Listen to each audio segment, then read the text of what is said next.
So good evening, everyone. And I need to change my point of view. Good evening, everyone, and welcome to the virtual chapter for, what is it, July 2023. Karen Hand, do you know how many years you have been here now?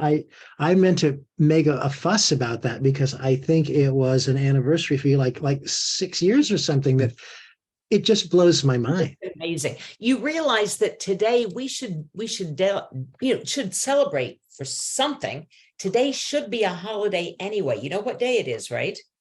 7-Eleven. That's right. So it should be a holiday celebrating convenience.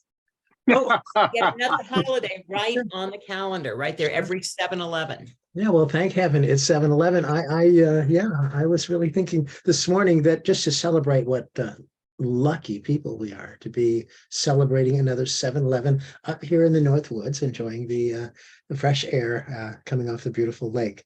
Yes. So, any particular Oh, guess what? I think there's something in the world of hypnosis, like just kind of right around the corner. It is, but before we get to that, you have something coming up on Saturday.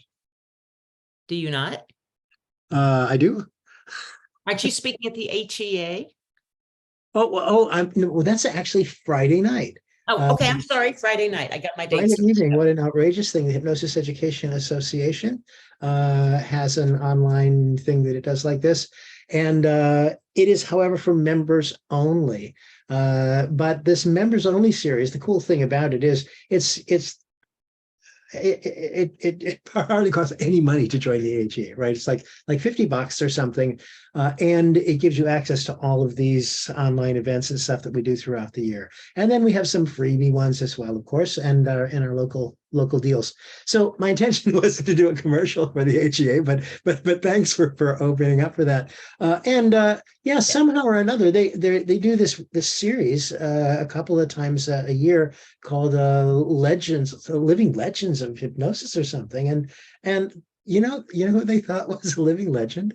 You. They thought I was a living legend. I in my own mind, I know that that's true, but as a matter of fact, to call you out on a linguistic thing, they think you still are a living legend. Not that you were a living legend. Oh, there you go. A living legend. And you said that right in back of my front, didn't you? Right to your face, because that's the kind of friend I am. Right to my faces. Right.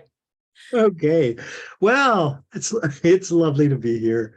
Honest to God, I've had a really stressful week. I can't even begin to tell you. And so finally this afternoon, I just kind of breathed a sigh after my last client, and I think I'm getting giddy. So sorry for my giddiness, ladies and G's, but it really is good to be here tonight, particularly because I'm excited about hearing Dr. Rosen do his presentation. And I know that Karen has something as well that she wants to share with us.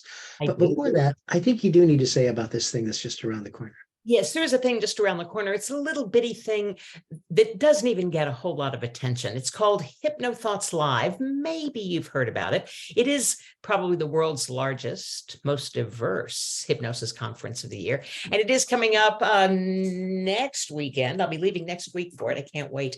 And at HypnoThoughts, I get to teach 3 things during the conference. The great thing about the HypnoThoughts Live conference is everything that is taught in the conference is free. No ups, no extras. I'll be doing a 2-hour workshop that is absolutely free on scripting with magic words and language patterns, how to do it on the fly, how to write a script from it, how to write even sales copy using magic words and language patterns. I'm going to do half an hour on quick state changes, some hypno quickies that'll change your state very quickly. And on Sunday, I'll do an hour on one of my favorite topics. Hypnosis magic is in the BS. It's all in the BS.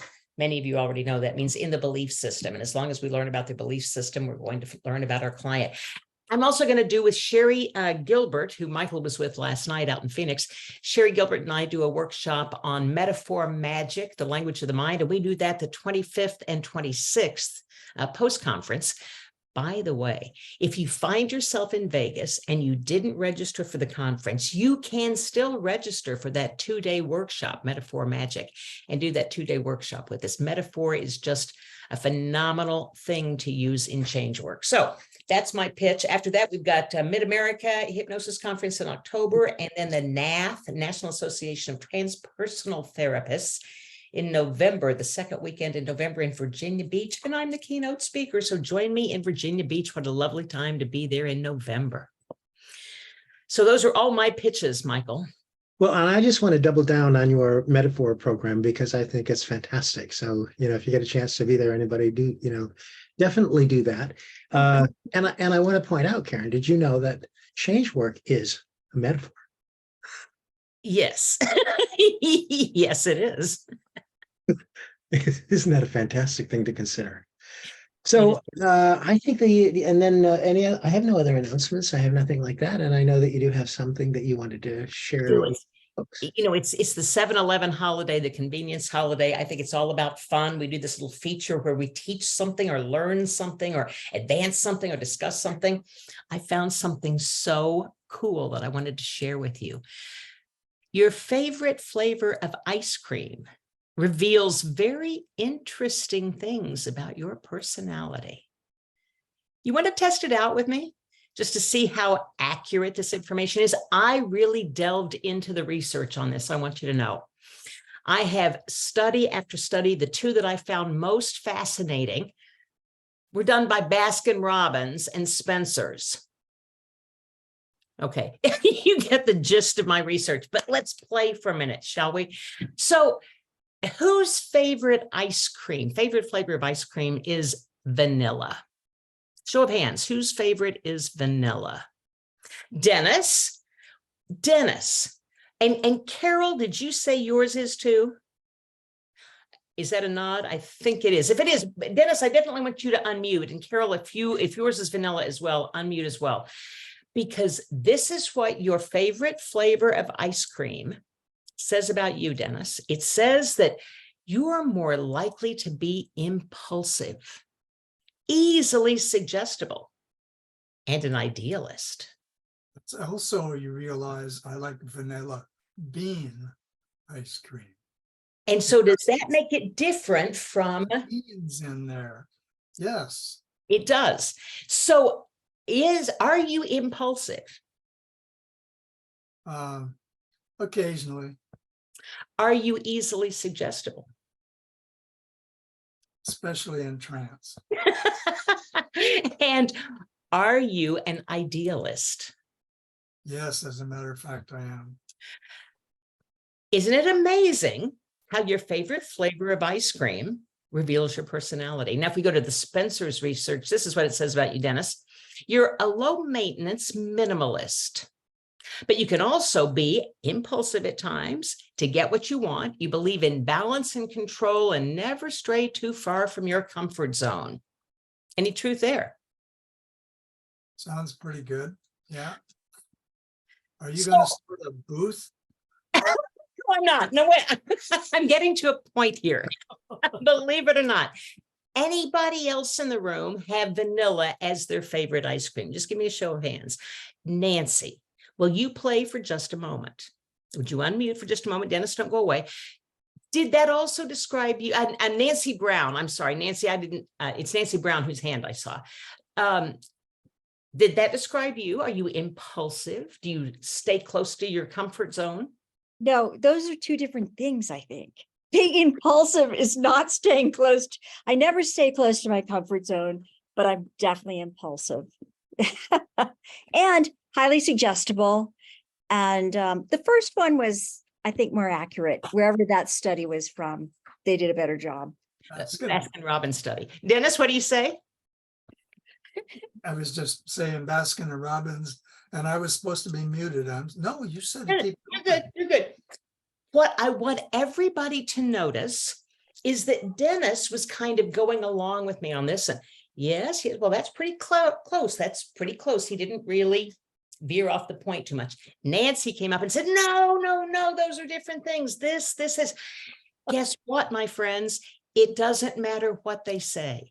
They are revealing to you the elements that are important to them. I now know about Nancy that she is a little impulsive sometimes, but she's, first of all, I do know for one thing, she's definitely her own person. She's not going to take just what I tell her. I would call that an inferred thinker. I probably am not going to give Nancy direct suggestion. I am probably going to give Nancy options. If we're going to talk about suggestions, I'm going to ask her what, well, I'm going to ask any client that I work with what they're going to do. I'm not going to impose my life on them.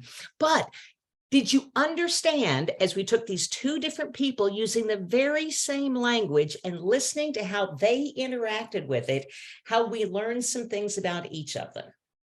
Mhm. Does that make sense to you? Yeah. And Nancy, you had no idea how much you were revealing just by standing up for yourself. That's not going to define me. This is what, and by the way, Dennis did the same thing too. Even though he said, yeah, I kind of go along, I like balance. The first thing he said was, not understand, I like vanilla bean ice cream, not just any old regular vanilla that's out there. Distinguishing himself. Did we learn some things about these two people by throwing something out and just hearing, listening to their response to it? Pretty cool. What do you think about that? Either one of you with your mics open, what do you think about that? It would tell me how to work with that person. So how would you use This is great, Karen. how would you use something that stupid? I mean, come on, it's a Baskin-Robbins survey. It's like the daily horoscope in the paper. You can use that in the very same way that I just used it with this group. And by the way, I'll reveal more in a moment too. I'll let you know more about other flavors too. But it's a lot in the rapport that you're developing, in the setup. Notice when I started this, I said, oh my gosh, I found a really interesting study. We're all in this together. So I said, yeah, it's Baskin-Robbins and Spencer's Gifts. But I probably wouldn't do that with a client. I would just go, I found this very interesting study. It's especially if they mentioned that they had ice cream. Oh my gosh, I found this really interesting study. I just read this. What's your favorite flavor of ice cream? When they tell me what their favorite flavor is, I can go to my little list and start talking about it. What are you laughing about, Dennis? Share that with me. I can just see your little list. You know, think about having a list. I am the word gal. I talk about words and language patterns. I'm all about words. Little secret here between us, words are about 7% of communication. All the rest of it is nonverbal. It's things that you are assuming they're going to pick up on.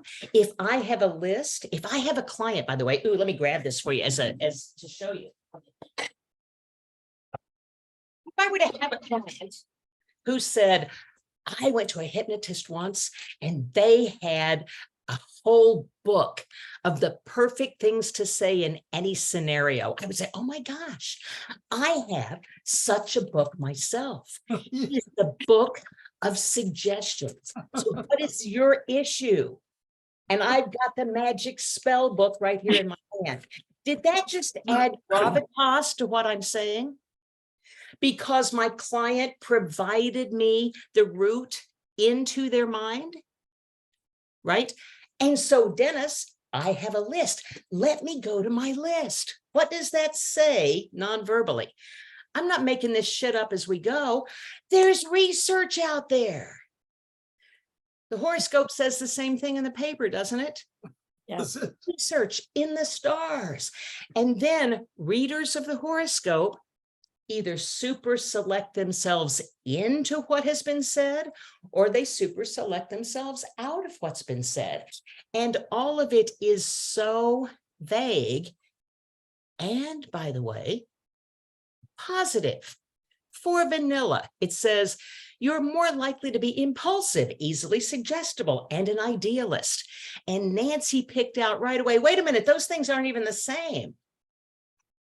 Dennis said, yeah, I can be all those different things.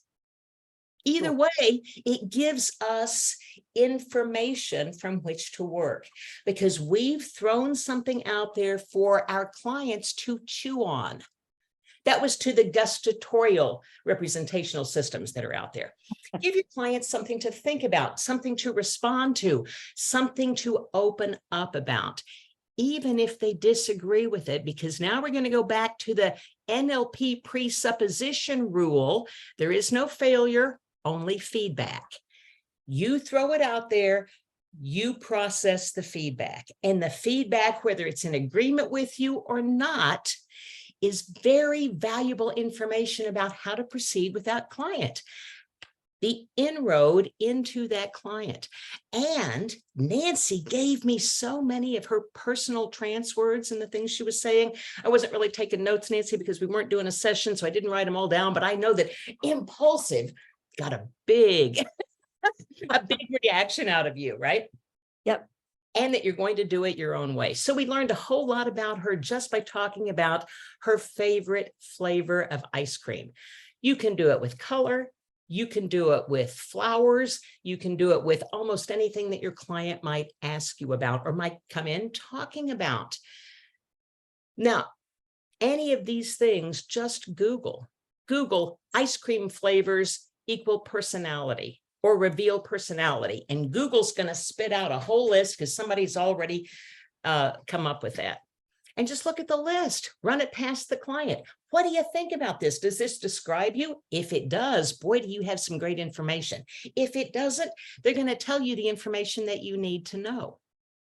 So that's vanilla. What about chocolate? Who's a chocolate fan? Whose favorite? Oh, okay, Karen Ross, open your mic, would you please? And Dennis, would you and Nancy, please, there you go, close yours. All right, Karen, chocolate.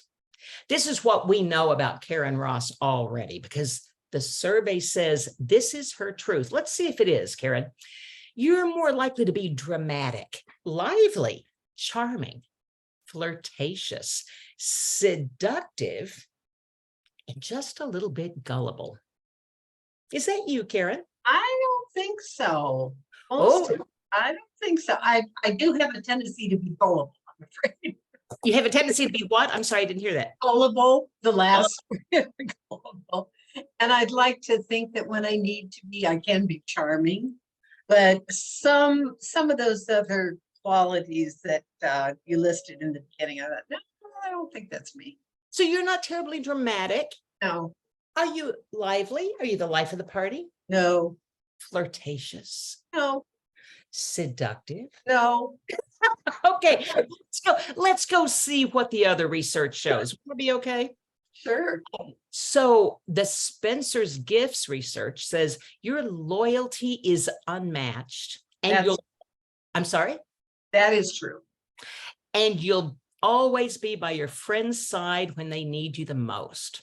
Yes. Don't be fooled. Although chocolate lovers are some of the most loyal people out there, they're also some of the most flirtatious.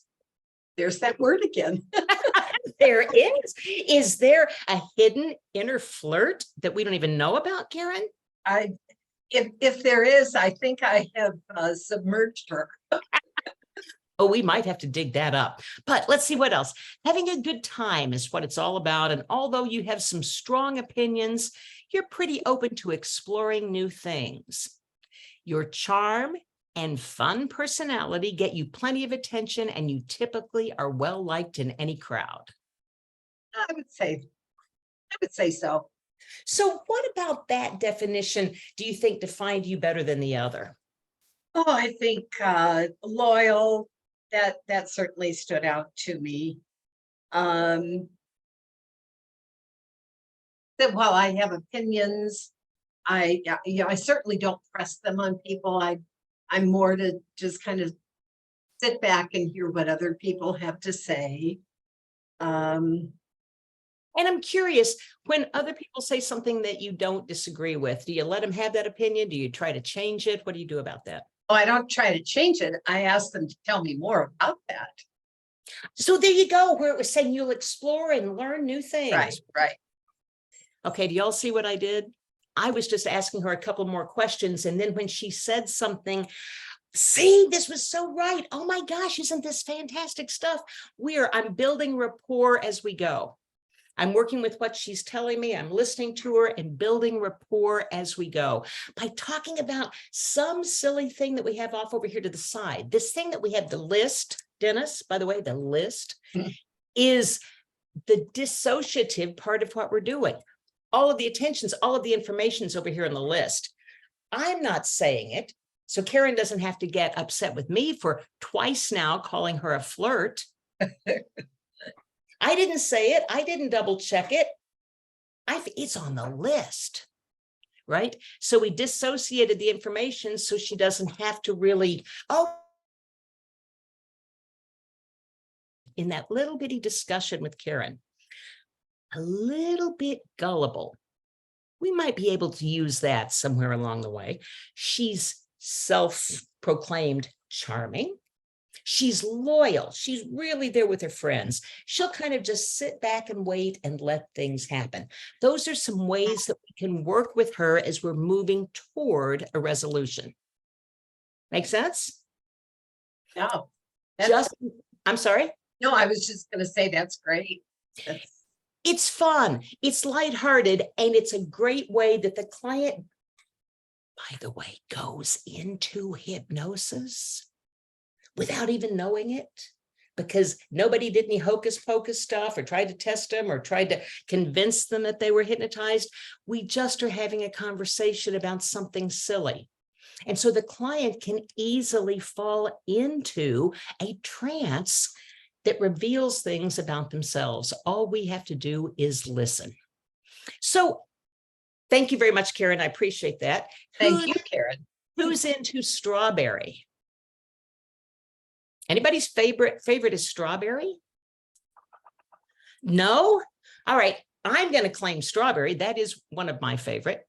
You're more likely to be tolerant, devoted, and an introvert.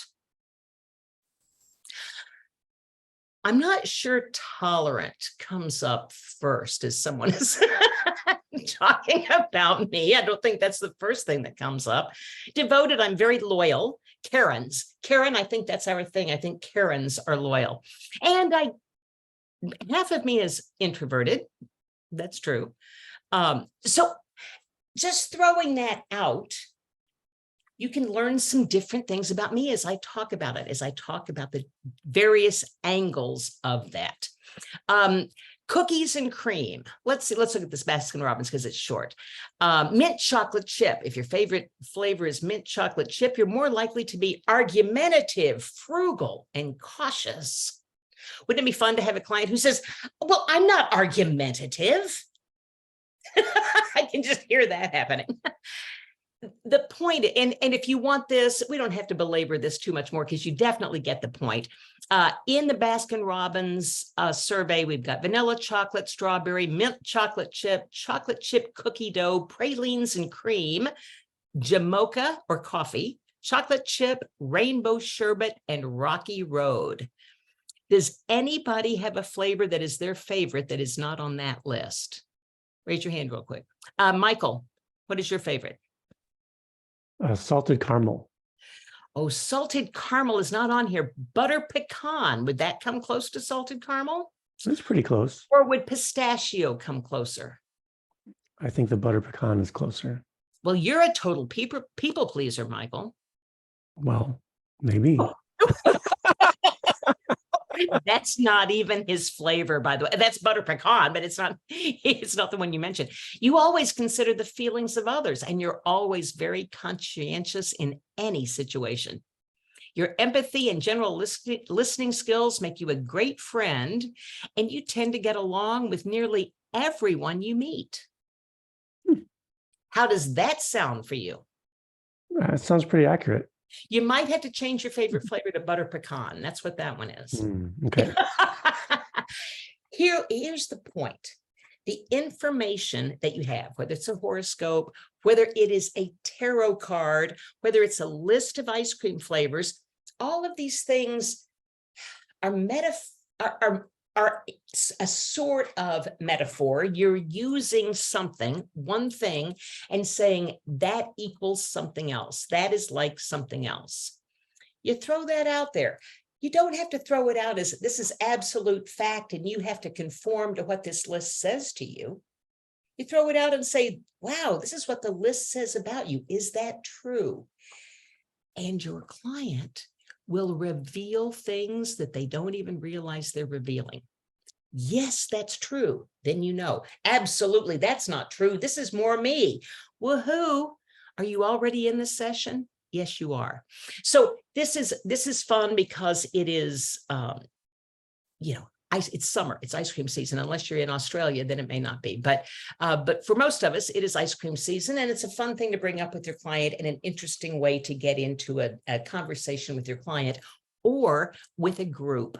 If you're doing group work, this is kind of a fun thing to bring to the group and a great way to open up channels.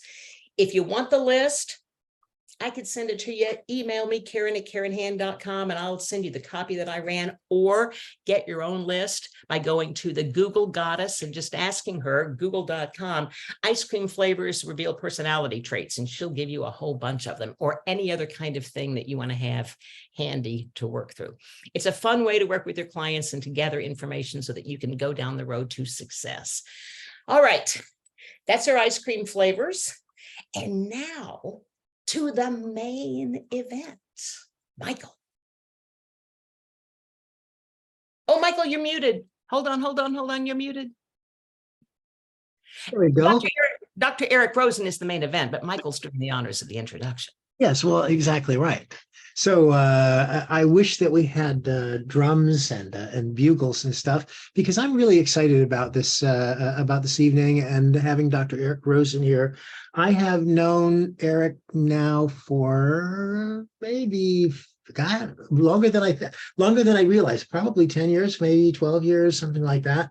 And when I first met you, you were working with my friend Patty Scott over there in Palm Harbor, teaching medical hypnosis and stuff, and that was just such a wonderful thing, and I know she was thrilled to have you, and I said to her, who is this guy?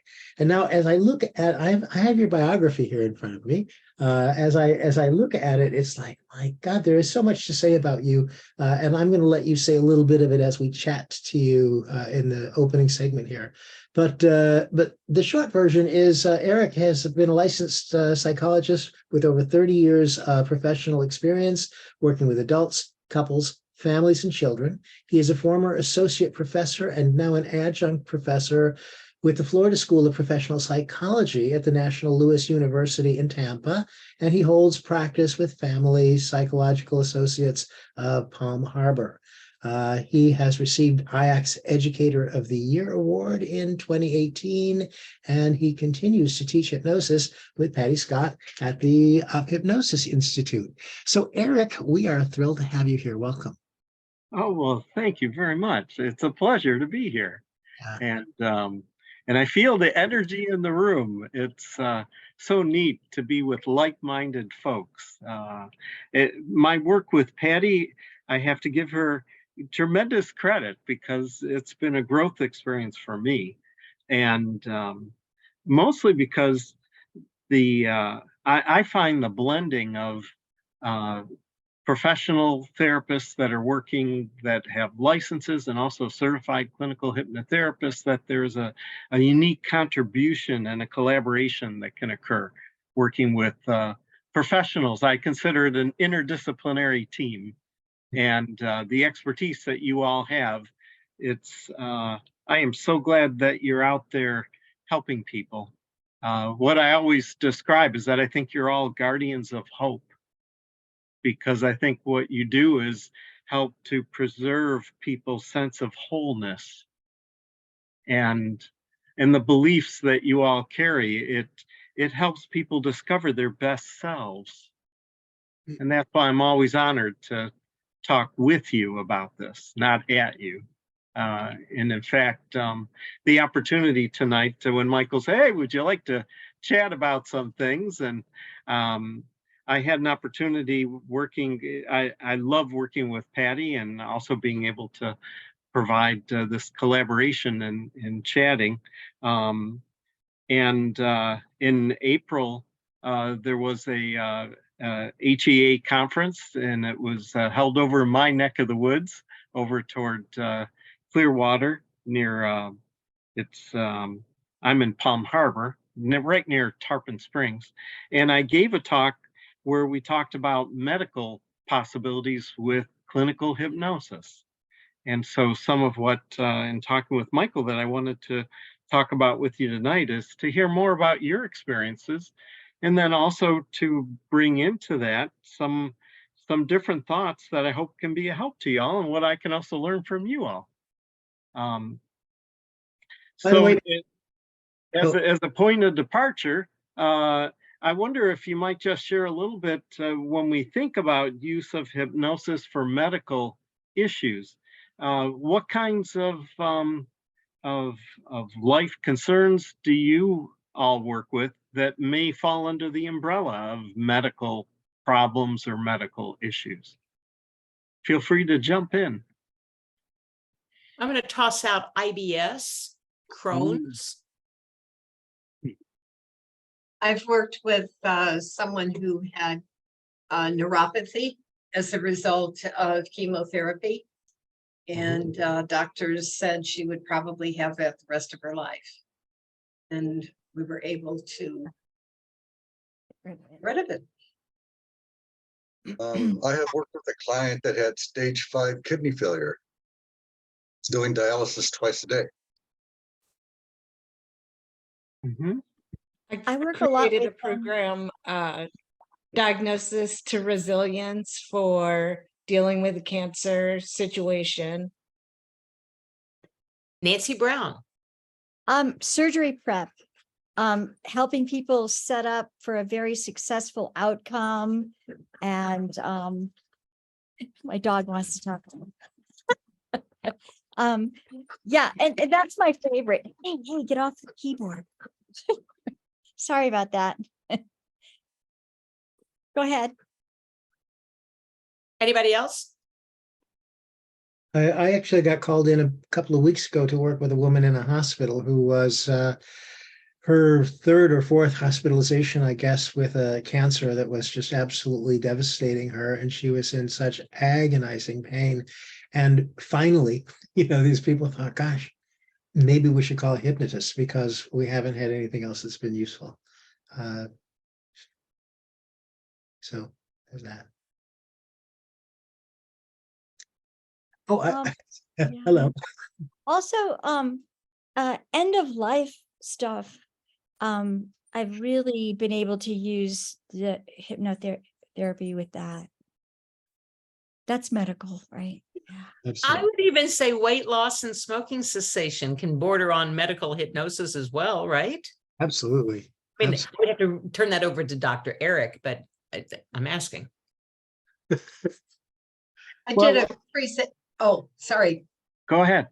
Well, I did a presentation recently, and a woman in the audience had been a surgical nurse in her background and had had the experience of more than one incident where someone going into surgery had brought in on their own a hypnotherapist and did the surgery under hypnosis rather than did not want to do typical anesthesiology. So while I haven't had that experience, I was just really kind of blown away by her experience, and that would have been many years ago. Did somebody say childbirth earlier and fertility? I'm doing birthing right now.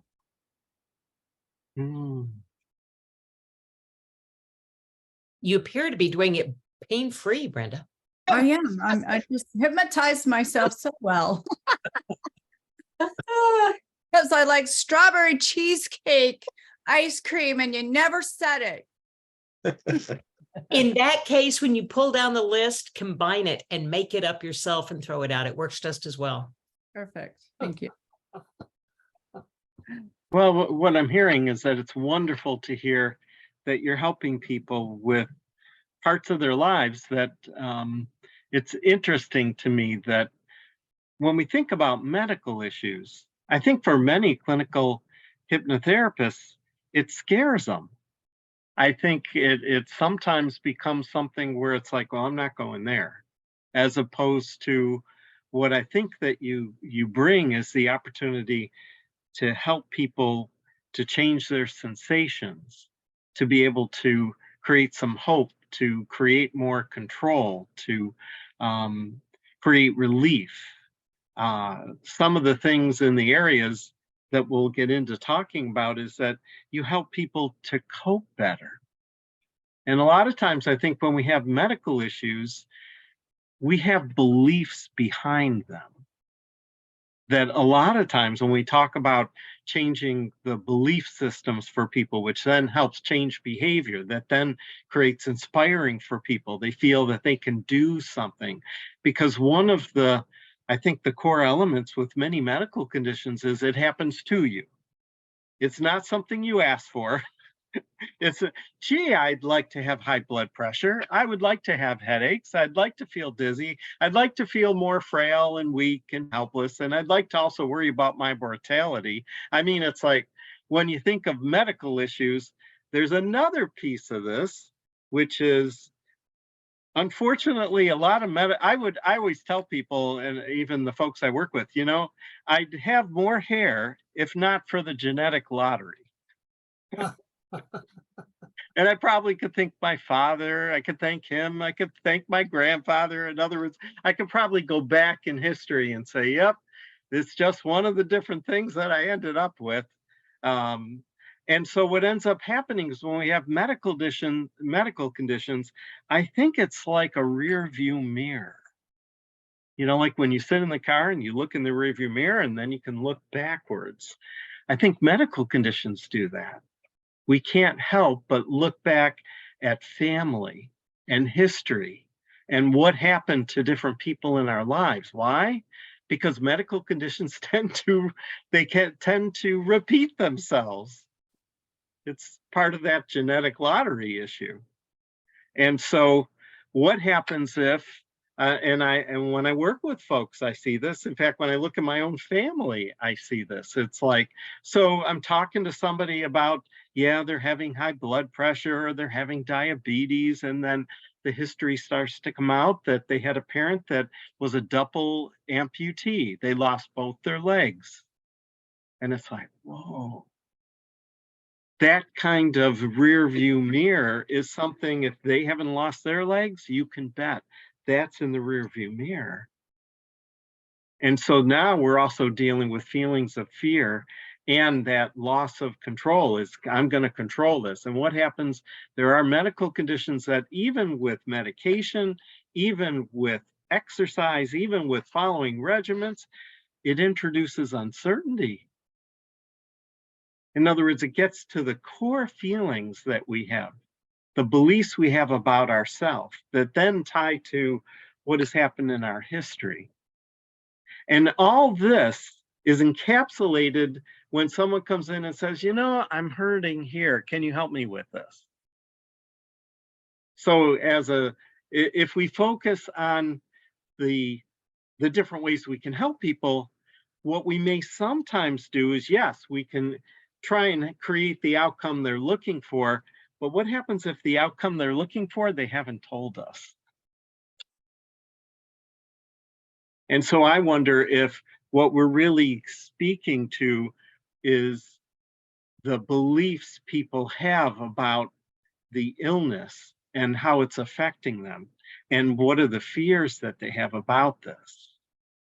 And what are your thoughts about where I'm kind of going with this, in that we can work at helping people with what they come in to ask for, like I want to hurt less, I want to exercise more, I want to lose weight, and yet there's a belief underlying this in whatever the medical issue is that sometimes they're not even aware of. What are your thoughts about that?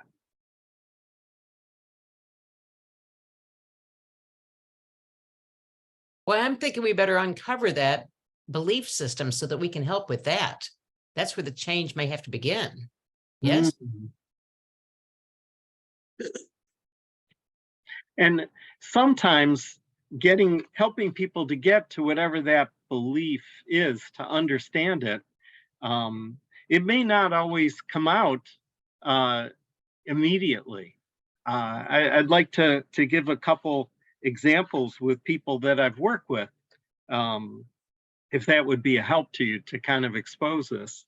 I had a woman come in to see me, was going to have some upcoming surgery. And the surgery was, they had curvature of the spine. It was starting to create tremendous discomfort where they couldn't stay on their job, where they were also, they were in tremendous discomfort.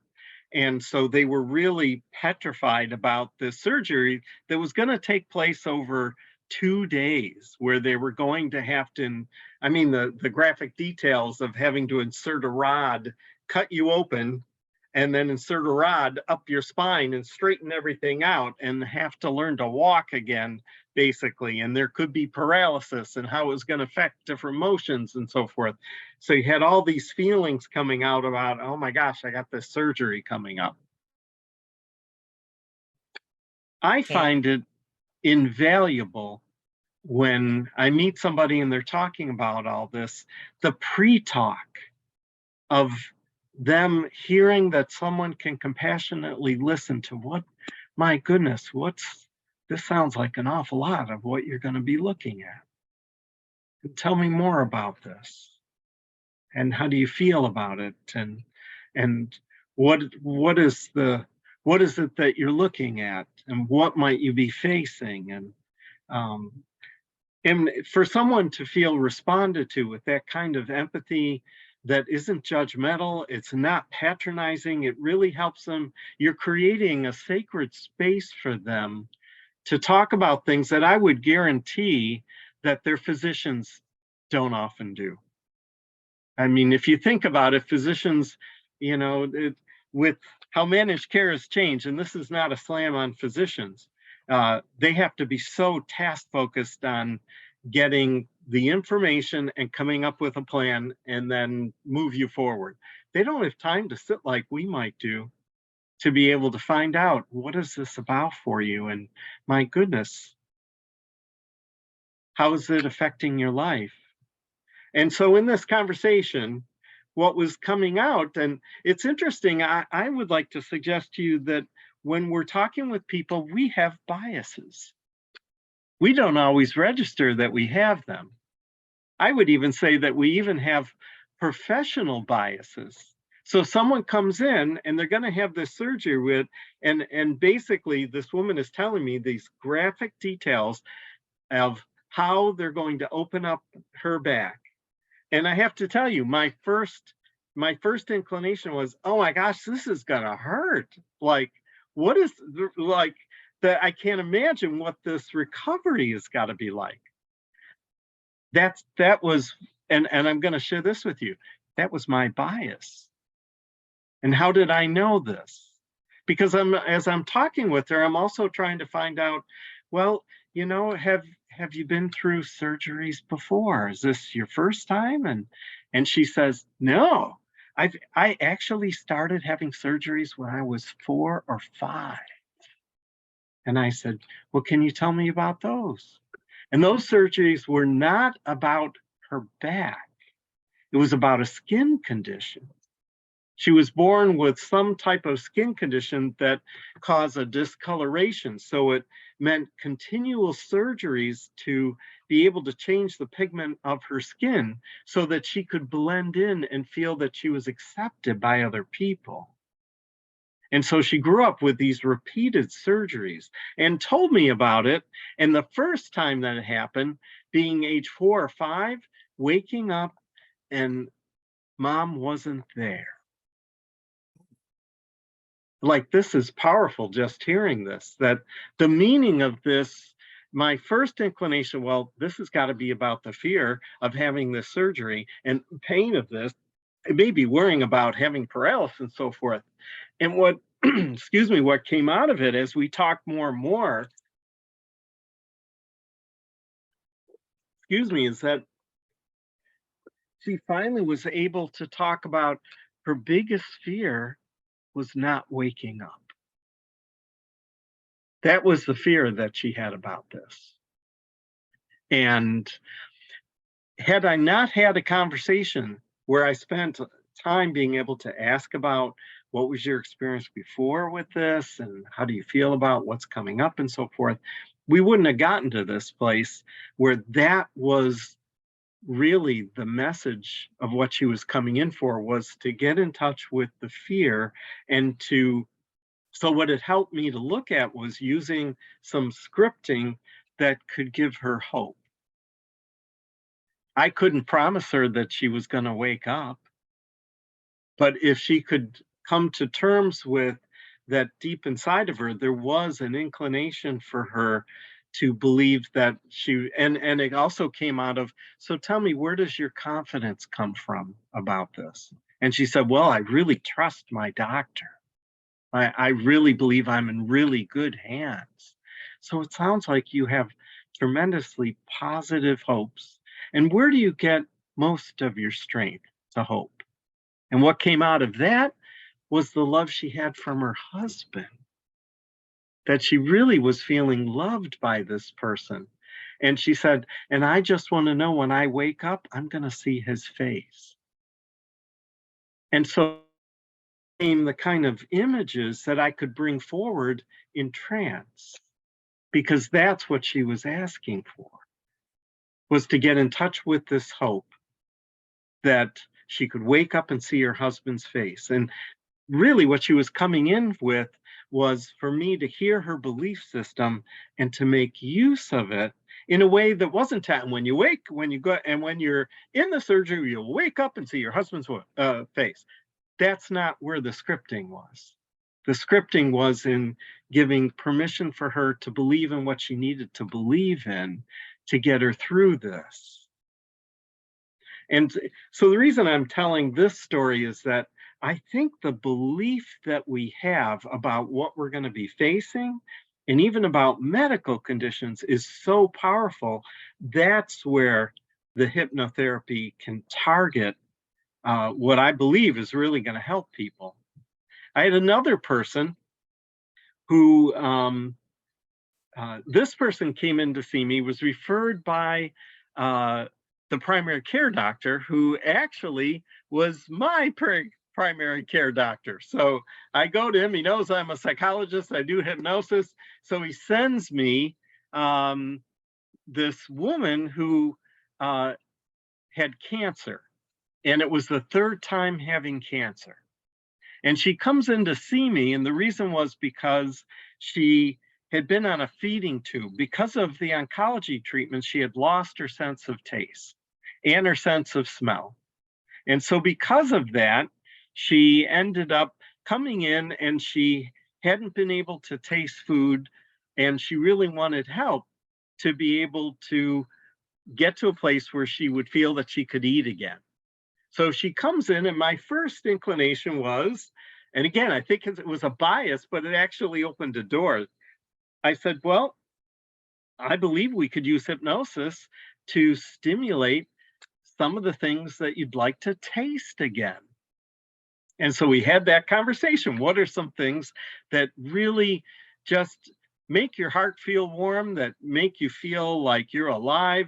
Tell me about that. And so she talked about strawberries. I should have brought up the ice cream one if I would have known it. But then she also talked about making fresh bread just out of the oven, nice and warm, and then putting fresh peanut butter on it and being able to taste it. So it was still warm as she picked it up. And so I'm hearing all of this, I'm going, we can use this in trance. So I was able to help her go into trance, and then brought in all of these different sensations. And I will tell you, a technique that I like to use is that as I'm doing the pre-talk and I'm picking up on the language she's using, the very words that she has, I'm writing those down as I'm having the script with her. that is really, I'm creating the language that's going to go into the trance work because she's giving it to me. And so so she goes into trance, and I'm using all of her language to help stimulate what these senses are and what the meaning of it was for. And so when she comes out of trance, she was like, I have to tell you, I tasted peanut butter in the trance. And I said, oh my goodness. I said, that was fabulous. Now, I also had made a tape of it. And so she was able to take it home. She was able to use it. She comes back the next time and she said, I have to tell you, I went home and I baked the bread and I made the peanut butter and I tasted the peanut butter. I said, that's fabulous. And then she said it lasted for about a week. And then everything tasted like cardboard again. I said, well, that's fabulous that you had that experience. Would you like to do it again? And so we did it again. And this time we used another food and so forth. But what was interesting, and how many of you have had this experience where you're doing trance work, somebody is in a hypnotic state, and you are essentially in trance with them? I really believe that when we're doing trance work, I believe that we go into trance also. And the reason I'm suggesting this, and I'm glad to see you shaking your heads on this, is that we got to a point in the trance where I did another experience where we worked on food and sensations. But as she was coming out of trance, I have no idea where this came from. I think it was in trance. I was in trance. And so as I'm bringing her out of trance and doing the count up, I just say, and might you notice, wouldn't it be a pleasant surprise to notice a sense of purpose coming back to you over the next week?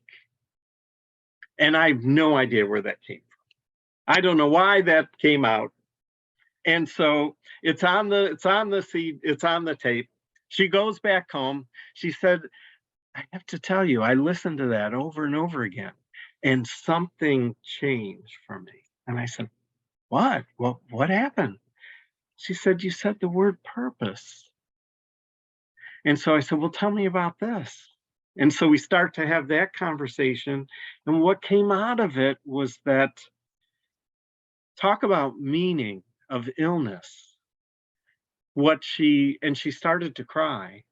And what she was grieving was that she really saw her life role. She came from a culture where taking care of her family was so powerful as a cultural element that while she's had cancer, she wasn't able to take care of her family. She wasn't able to take care of just cooking and baking and doing a lot of very domesticated things, but this is what gave her identity. And it was that purpose that she was missing. And something changed, and she started to taste food. And so she went back to her physician. They were able actually to remove the feeding tube, and she was starting to do better with being able to manage with nourishing herself again. And so what I've been learning from this comes out of the field of what's called health psychology. That the meaning that we give our medical conditions is so powerful that it may be, I'm going to suggest to you that while we oftentimes may want to respond to creating relief through what they're asking for, reducing pain sensations. Oh, I want to be able to follow my diet better, motivation, that while I think we create some change, I think the change gets magnified when we're able to find what the meaning is and create healing about what is happening for them. And I'd like to suggest that some of the different ways that the meaning we give to medical issues can come from, I'll give you another story. I worked with a woman who had MS. And with the MS, she was having difficulty with balance. So what muscular sclerosis can do is that it also can affect eyesight, it affects motor coordination, it can affect memory. And what was happening for this woman is that she had been in a relationship for like, it had to be months and months and months, and didn't tell the partner that she had MS. She was even giving herself injections and wasn't even telling her partner. And so she was keeping this secret. And one of the things that came out of doing some of the trance work was that the meaning that came out of it was her feeling of brokenness. And even more so, it was the feeling that she was not, that she was unlovable. Her biggest fear was that having this illness meant that someone would stop loving her. I think that's another powerful core belief, that when we have certain medical issues, it's the feeling of brokenness. It can be the feeling of not being lovable. It can be a sense of not feeling attractive anymore, that you've lost something that someone can find worthy in you. It can be a sense of letting people down. Medical conditions can make us feel like we're a burden. And so these become the areas of brokenness that people carry with their medical issues. Another one can also be that loss of purpose, that loss of vitality. I've heard it described as we grieve our healthy self. Grieving the healthy self is also mourning. We're mourning those parts of ourself that are not working like they used to.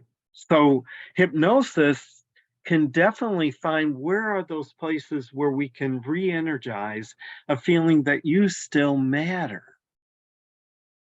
And the thing is, when people have these health issues, those are the kernels of healing that I think we help create for people. So some of this you say, well, where do I get this from? How do I discover somebody's meaning of what their illness is? I think some of it comes from the pre-talk, and also different questions we can ask. And I have to say, Karen, I love to hear your dialogue and how you pose questions, because they're like invitations. I think when we're using a pre-talk, that it's almost like an invitation to connect. That's what a pre-talk is. And it's also an invitation for someone to allow themselves to feel safe enough to be vulnerable, to share. And so some of this, the different kinds of questions that come out of this, may be questions like, well, tell me about living with whatever it is, living with heart disease, living with diabetes, living with high blood pressure, living with migraines. Tell me about that. Tell me what it's like living with that. I want to understand your experience with it. Now, sometimes people say, well, I'm here to get help with that. You should know about this.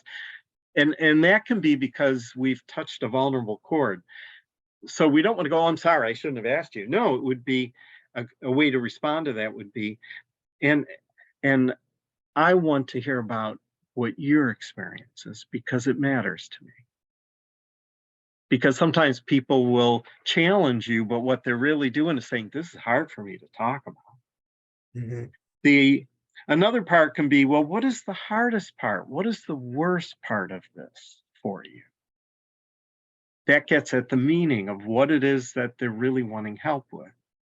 Another part could be getting at the grief part. What do you miss most about a time before you were living with this? What was that like? You're going to hear about some of their memories of what that robust sense of health was. I'm taking notes, I'm writing down the words because I'm going to bring those powerful health words into the scripting. The other part was, now this is really tough, and sometimes this can be done in the hypnotic scripting. Sometimes in the process of living with adversity, we learn something. It'd be interesting, like if someone has diabetes, you could say, well, how can you learn anything about living with diabetes? Well, let me throw that out there. What do you learn? What is it that you could learn about living with an illness?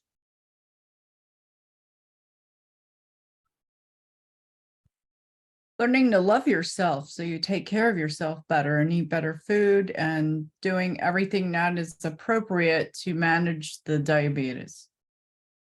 So we have self-love, we have self-care. Beautiful. Any other ideas? The preciousness of every day. When And you- in that preciousness, so I think something else we lose with medical conditions and pain is gratitude. Isn't it interesting? It's like, well, how can I have gratitude when I can't eat pizza anymore? I mean, it's like, you know, that sense of, well, then it's not worth it all anything. So, but if you think about it, what a reframe to have to see that something in your illness has given you a chance to take care of yourself better. Wow. Yeah, Karen. I'd throw in, Eric, too, that is a great way to gather some information to them about their strategy. Oh, well, you can't have anything at all. Okay, that's an all or nothing strategy. Just use that. They revealed to you an all or nothing strategy. Great. Take that and use it. Have them go all in on tasting peanut butter or whatever it is that you're working at. Just use that strategy so that they go all in on where it is that you're wanting them or they are wanting to go. Does that make sense? Absolutely. It's all And revealing. revealing, what a beautiful word. They are basically teaching us where they're stuck. But we don't always hear it. And I would bet the other people around them don't hear that either. And what that tells me then is that having the illness, they've lost that. That's what they're in to rediscover. How can they find preciousness again? How can they find a way to take care of themselves? One of the things about illness is that it does take, what's the word for it? Consistency. Consistency is hard. How do you create patterns that can be replicated where you don't even have to think about it? Isn't that exactly what we do with hypnosis? We take something that is hard and help it to become automatic. Yeah. That's the beauty of the subconscious. And maybe that's where the change happens, because when it's here in front of us, yeah, I got to keep doing this over and over and over again. And then, I mean, we also make use of like parts therapy because there's that tug of war between, well, I really don't want to. I want to have that pizza, but I also don't want to have high blood sugar. And I also don't want to have, lose my legs. But at the same time, I really want to take care of myself with that pizza. So it's like, whoa, that conflict is happening at such a subconscious level. Having it in conversation at a conscious level, it doesn't touch it. And then I think what happens is people feel more helpless because they now have identified, I know I really should be eating better, but they're not. So I think what we're seeing when we get to looking at how people, what the meaning of things are, is that I think we also make ourselves available to do a couple things. I think we're creating the opportunity to create relief. I think we're also creating the opportunity for empowering comfort with different procedures. I'll share this with you. I have a dear friend, grew up with since we were probably this high, calls me up and says, you know, I really need some help. And he's a really dear friend. I said, well, what do you need help with? And he said, I think I might have prostate cancer, and they want me to go in to have an MRI. But the last time I did that, I had a panic attack in the MRI chamber. And I said, so what are they doing? They said, well, they give me Valium, but it's not working. And if I don't have this, then they're going to have to do some exploratory surgery. So I said, why don't we do a little bit of hypnosis through Zoom? So I put him into trance, and he calls me up later that day and he says, you know, I got through the whole thing. I didn't even use the Valium. It was wonderful. And I feel so, I think I could do it again. It's like, well, hopefully you don't have to. But so I think we can also go after procedures that scare people. We can also help them with that feeling of safety, because there are many medical procedures that don't feel safe. That sense of security.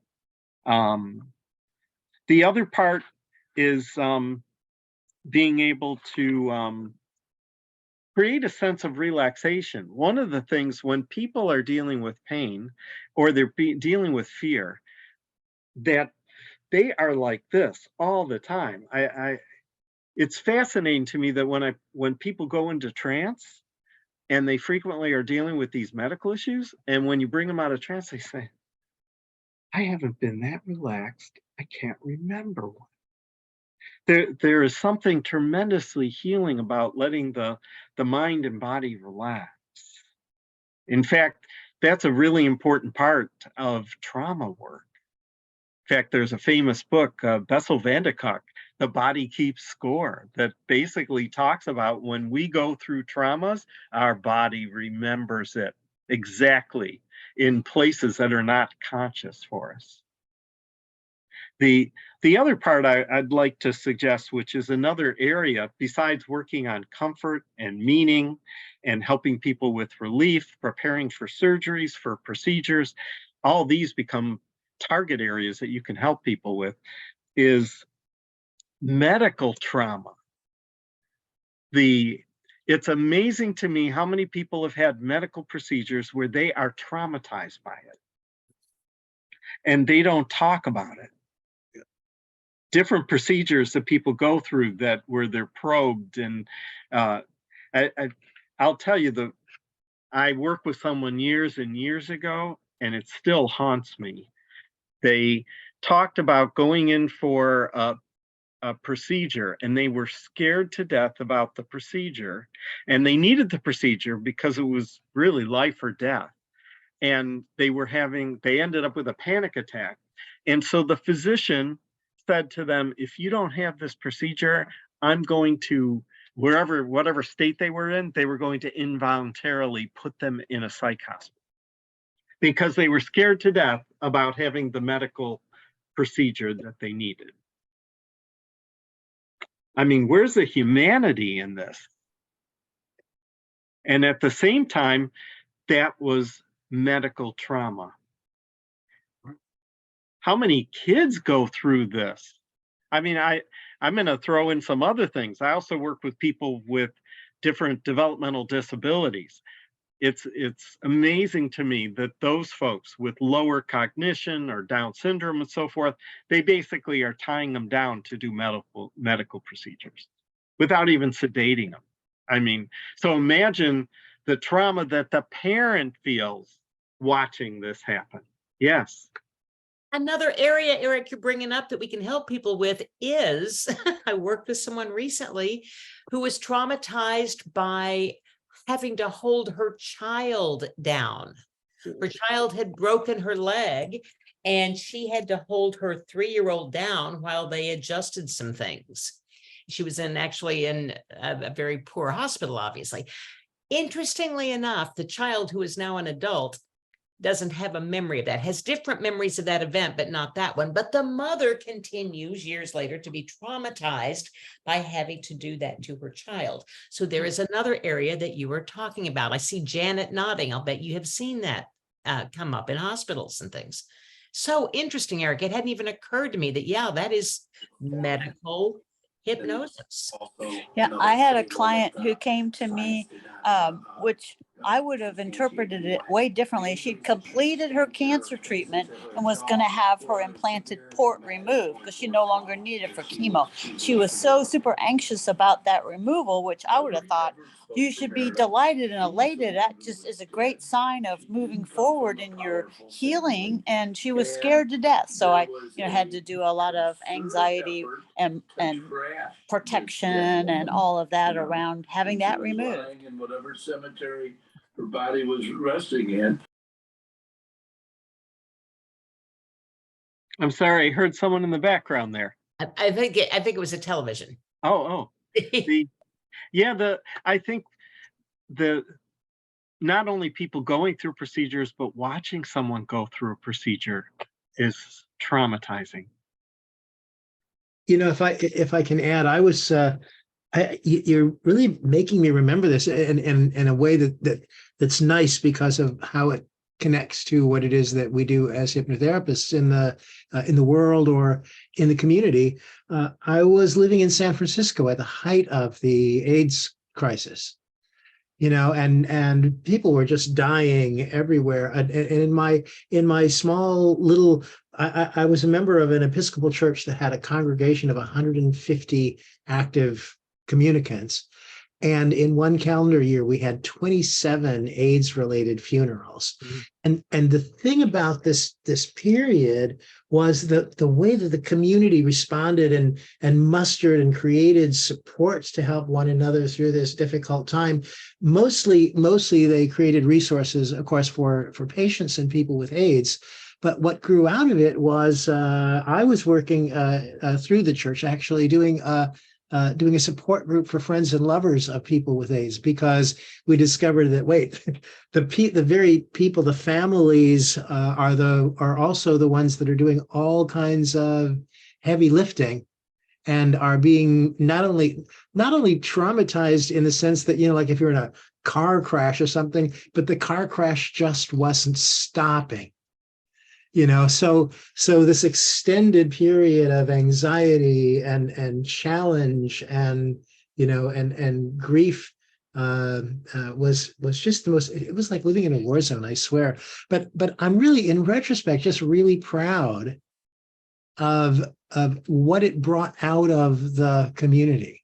And it's a terrible, terrible way to get it. But what I would say is somehow the community is stronger because of it, because it learned how to engage with one another in these special and difficult times.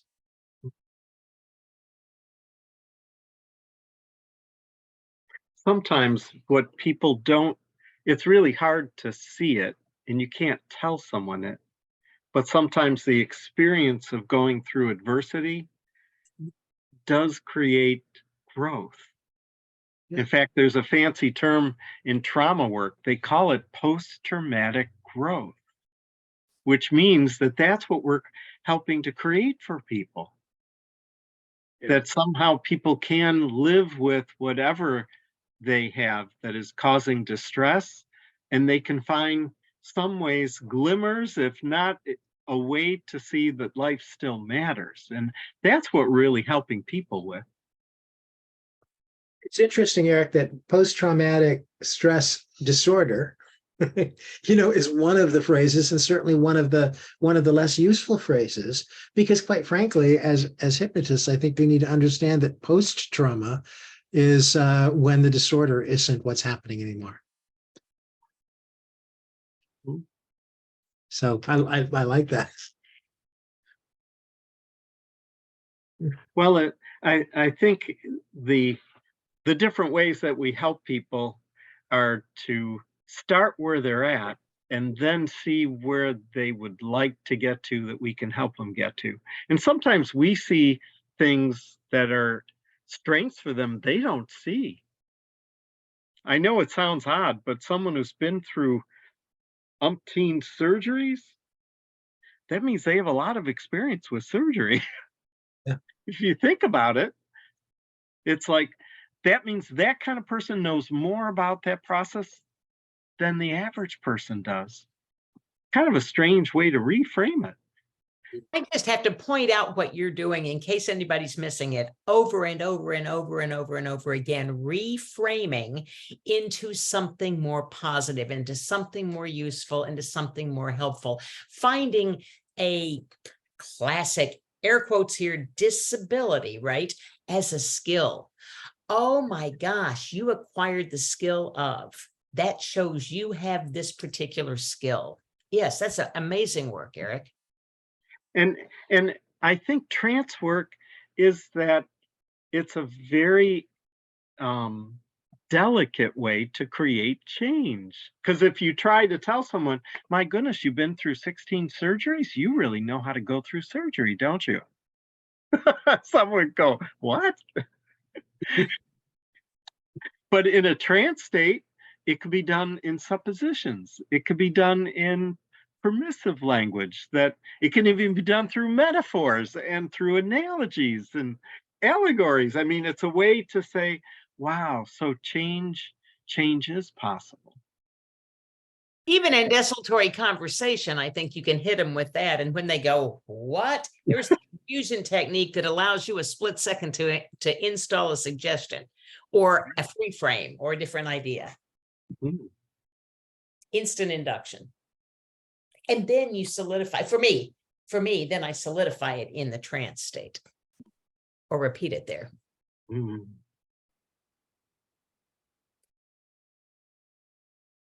Eric, you referred earlier to the experience of working with a client as creating a sacred space, and the thing that's fascinating to me is the juxtaposition of that idea with what you also emphasized a little bit later, and you know, I so agree with you about don't we in fact go into this experience with our clients.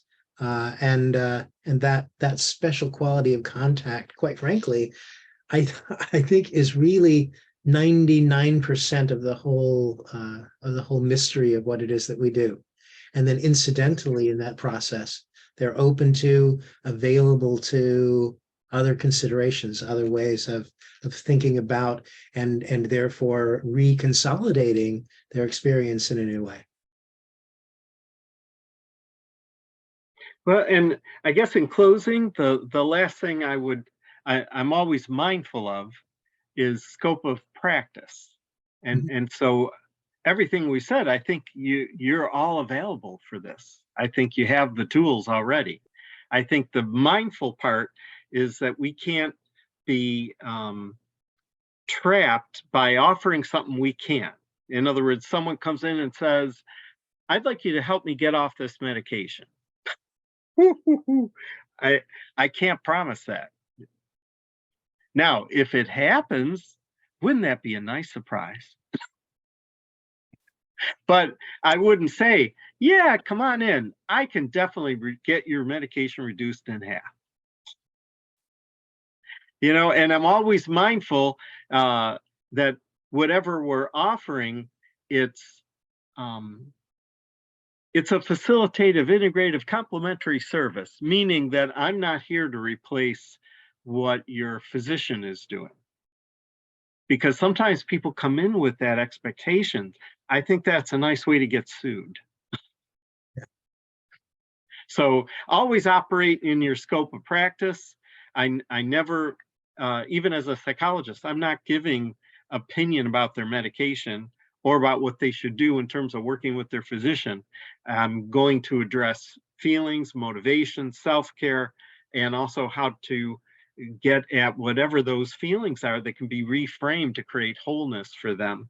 And then, and sometimes it may be building confidence so they can work with their providers. Because again, I've worked with a whole bunch of people that have medical trauma from physicians, from how they've been treated, which blows me away, but it happens. Curious, Eric, if you don't mind, how will you respond? I'm a very auditory processor, so I would love to hear your words when someone calls and says, "Can you help me get off this medication?" How do you then answer in that way? No, I can't promise that. How do you say that? Oh gosh. What I would say is that I there's a technique that I really enjoy. It's called validation. Validation is not agreement. Validation is, so I hear that you have a strong interest in wanting to get off your medication. That sounds very important to you. And I value your feelings on that. And then I define scope of practice. I'm not a physician, so I'm not able to make, any recommendations or suggestions about what you do with your medication. It's always best to work with your provider. We can work on the feelings that you have about it and what's going on around it. And sometimes as we feel better, you could then bring that back and working with your physician. They can then, I think it's best when people have a partnership with their physician. They're collaborating with them. And what I heard underneath all of that was your congruence, you being congruent with what you can do. These are the things I can bring to the table. And when we're congruent with that, we're not competing with anybody else. And the client's going to hear that. That's going to resonate. I think that was beautiful the way you said that. Thanks. And I heard you owning that. This is what I do as a hypnotist. This is what hypnosis can do, rather than promising a whole bunch of stuff that is not within our scope of practice, as you said. Mm-hmm. And that's important, so that it's sometimes I even put it together in actually I do a hypnosis contract. So even when people come in to see me for psychological services, they are signing a consent. But I also have a consent for hypnosis separately, and I define what it is. I love Spiegel and Spiegel's definition. I put that in there. And then I also define that it's an integrative complementary service and that it's not designed to replace their conventional medical care. I want them to know that I'm not competing with that, because what I don't want is for people to come in. And it's amazing. I can actually say it, and they will then, I've had people go back to their physician and they're saying really what they wanted to hear. And then I get a call from the physician. Did you tell my patient that? It's like, no, I didn't do that. So I'm very mindful about what people hear and how it can get filtered through what they want to hear. I recognize that. Yeah. It's fascinating. I'm as I'm thinking about yeah, the way that we hear things. I've been around some medical conditions and things in just recent times, and and when you get like an exit visit maybe from some medical procedure, they'll sort of then start to tell you the things about what to think about going forward and what's going to go on. And what I know is, thank God, a lot of this ends up on paper. Because as a listener, so much just goes, how many things can I listen to and understand at one time? And in the course of minutes, and this is the kind of unintended trauma. Maybe it's a kind of medical manslaughter, but where the patient can't process the information nearly that fast, and the doctor has 15 minutes or less. So how do we do that? And the lovely thing that you have reminded us all tonight is one of the things that we really provide is adjunctive services that can fill so many of those gaps where people really need that experience of contact. Yeah. Thank you, Eric. This has just been absolutely lovely. Forgive me for interrupting you. I just want to point out there are a couple of people that had their hands up for a moment here and there. And so I just want to be sure, just in case anybody has any questions hanging out, because we've only got about 3 minutes left, that they can shout them out and get them in, if that's all right with you. Sure. Anybody holding a hot question that you really want an answer for? Eric, is there a way that people can get in touch with you? Meantime, again, feel free to interrupt me if y'all are coming in with questions, but a way that people can get in touch with you, and or do you got anything coming up that that our folks out here might want to know about? But yeah, the best way to reach me would be my email is family, FAMILY, psych, PSYCH, and then S as in Sam, V as in Victor, C as in Charlie, family psych serve @gmail.com. And here it is in the chat room. Oh, Gmail. I'm sorry, I left the .com off, but y'all know that part, right? Yeah. Yeah, good. And you and Patty got any medical trainings coming up, or do you have anything like that going on right now? I think Patty has a schedule. I don't have it in front of me, Okay. but I usually jump in where I can with her. All right. Great. Well, ladies and gentlemen, boys and girls, moms and dads, it is that magic time, that magic moment. Thank you so much, Eric, of reminding us. Really, for me, everything that I heard tonight was a reminder of there is this whole thing that goes alongside the world of medicine that, that really is an open place for us to be able to create sacred spaces for people. So I'm really sort of into that.